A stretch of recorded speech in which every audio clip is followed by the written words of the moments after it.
अस्सलाम वालेकुम।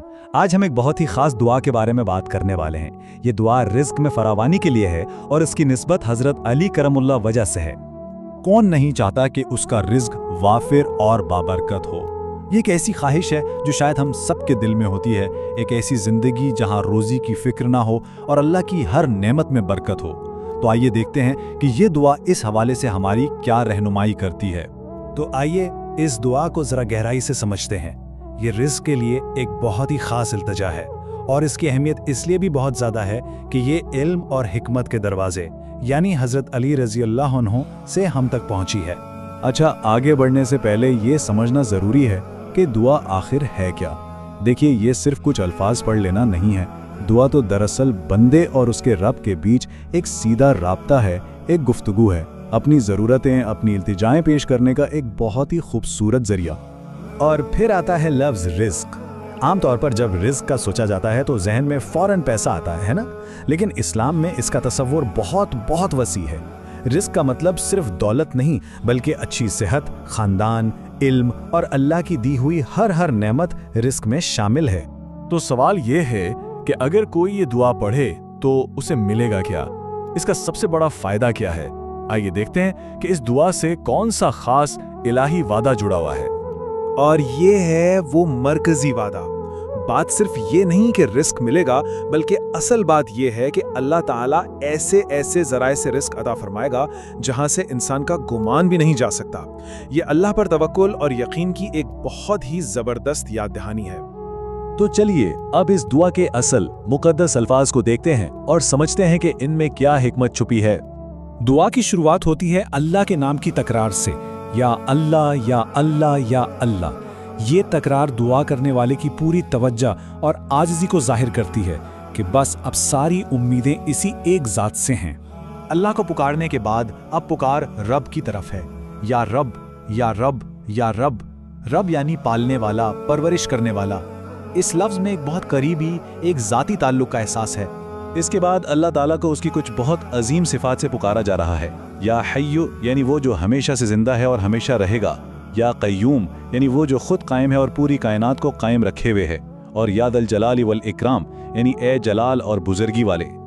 और अब इन सिफात का वास्ता देकर असल दरख्वास्त शुरू होती है। कहा जा रहा है कि अस्अलुका बिस्मिकल अज़ीमिल आज़म, यानी मैं तुझसे तेरे सबसे अजीम नाम इसमें आज़म के वसीले से सवाल करता हूँ। ये दुआ की कबूलियत के लिए गहरे यकीन को जाहिर करता है।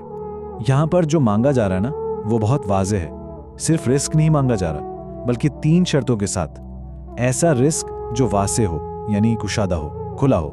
दूसरा हलाल हो यानी जायज़ तरीके से आया हो। और तीसरा तय्यब हो यानी पाकीज़ा और अच्छा हो, मतलब कमाई का जरिया भी ठीक हो और वो रिस्क जिस्मानी और रूहानी तौर पर फ़ायदेमंद भी हो। तो यहाँ रिस्क के म्यार पर बहुत जोर दिया गया है। और आखिर में दुआ का इख्तिताम अल्लाह की रहमत की अपील पर होता है। बिरहमतिक या अरहमर राहिमीन, अपनी रहमत के वसीले से ऐ सब रहम करने वालों से बढ़कर रहम फरमाने वाले। ये इस बात का इकरार है कि जो कुछ भी मिलता है वो सिर्फ और सिर्फ अल्लाह की लामहदूद रहमत से ही मिलता है। तो दुआ के अल्फाज और उनका मतलब तो हमने समझ लिया, लेकिन अब सवाल यह है कि इसे पढ़ना कैसे है, इसका बेहतरीन तरीका क्या है। आइए इस पर बात करते हैं। अच्छा, तो एक आम हिदायत तो ये है कि इस दुआ को दिन में किसी भी वक्त 3 मरतबा और रात में किसी भी वक्त 3 मरतबा पढ़ लिया जाए।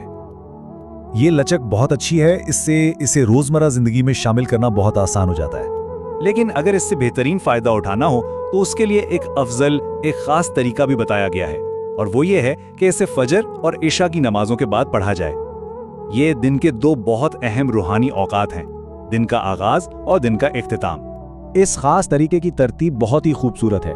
सबसे पहले दुरूद शरीफ पढ़ना है, यानी नबी अकरम सल्लल्लाहु अलैहि वसल्लम पर सलाम भेजना। फिर बीच में ये दुआ पढ़नी है और आखिर में एक बार फिर दुरूद शरीफ पढ़ना है। ये कहा जाता है कि जब दुआ को 2 दुरूदों के बीच में रखा जाता है तो उसकी कबूलियत के इम्कानात बहुत बढ़ जाते हैं। तो अब सवाल ये पैदा होता है कि इस तरतीब में हर अमल को यानी दुरूद शरीफ और दुआ को कितनी कितनी बार पढ़ना है। और जवाब है 3। जी हाँ, 3 मरतबा, यानी 3 बार पहले दुरूद शरीफ, फिर 3 बार ये दुआ और आखिर में फिर 3 बार दुरूद शरीफ। ये तिकरार न सिर्फ तवज्जो कायम रखने में मदद करती है, बल्कि दुआ की रूहानी तासीर को भी बढ़ा देती है। تو آخر میں ساری بات کا خلاصہ کیا ہے؟ دیکھیں، یہ دعا ہمیں ایک بہت اہم بات سکھاتی ہے، وہ یہ کہ رزق صرف ہماری مادی کوششوں کا نتیجہ نہیں ہوتا، بلکہ اس کا ایک بہت گہرا تعلق ہمارے ایمان، ہمارے توکل اور اللہ کے ساتھ ہمارے رشتے سے ہے۔ اور یہ ہمیں ایک گہرے سوال پر چھوڑ جاتی ہے کہ ایمان ہماری روزی روٹی اور رزق کے بارے میں ہماری سوچ کو کس طرح سے بدل سکتا ہے۔